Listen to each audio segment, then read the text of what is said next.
Good morning student, class 12।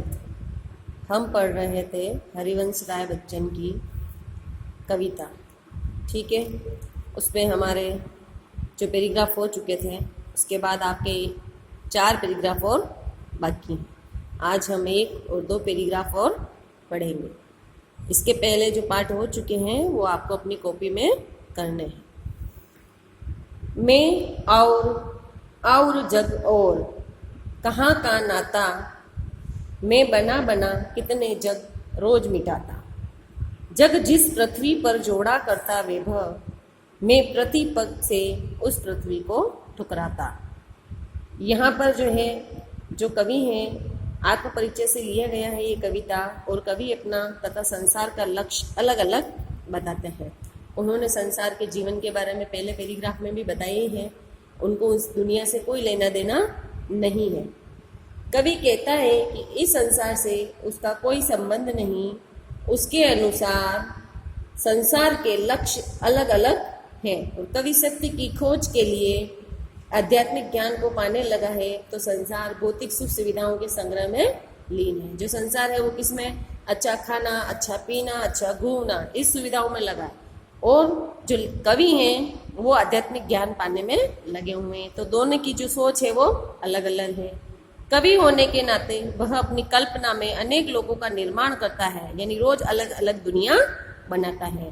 कहते हैं ना, जहाँ ना पहुंचे रवि वहां पहुंचे कवि, यानी जहाँ सूर्य की किरण भी ना पहुंचती हो वहां पर कवि की कल्पना पहुंच जाती है। वैसे ही इसमें बताया है कि वो अपने किसी भी चीज को देख लेंगे, उसके ऊपर अपनी कविता की रचना कर लग जाते हैं और एक अपनी ही अलग ही दुनिया में चले जाते हैं, और अनुपयुक्त देखकर उसे मिटा भी देते हैं। और उन्हें लगता है कि ये दुनिया सही नहीं है तो उसे अपने दिमाग से निकाल देते हैं। कहने का तात्पर्य ये कि अलग अलग दुनिया जो है उनकी रोज बनती बिगड़ती रहती है। यह संसार धन संपत्ति के संग्रह में लगा है, जबकि कवि इस संसार को ठुकरा कर सत्य और प्रेम कर पथ पर बढ़ना चाहता है। इसका जो आपका दूसरा पद है वो है, मैं निज रोदन में राग लिए फिरता हूँ। रोदन यानी रोना।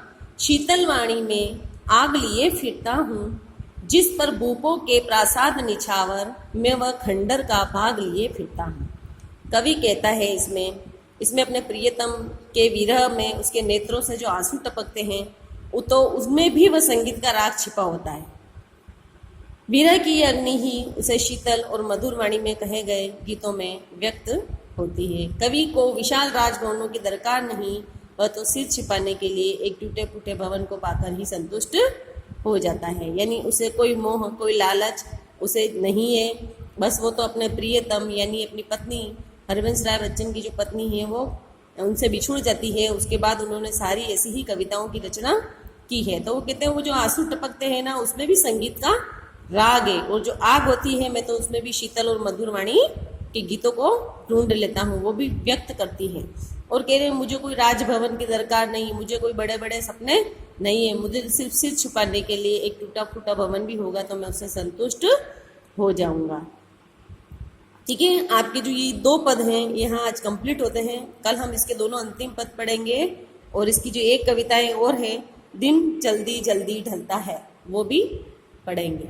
ठीक है, बाकी का जो आप काम है वो करके रखें, और जिस दिन पेरेंट्स मीटिंग है आप अपनी कॉपी लेकर आए और चेक कराएं सभी सब्जेक्ट की। Thank you.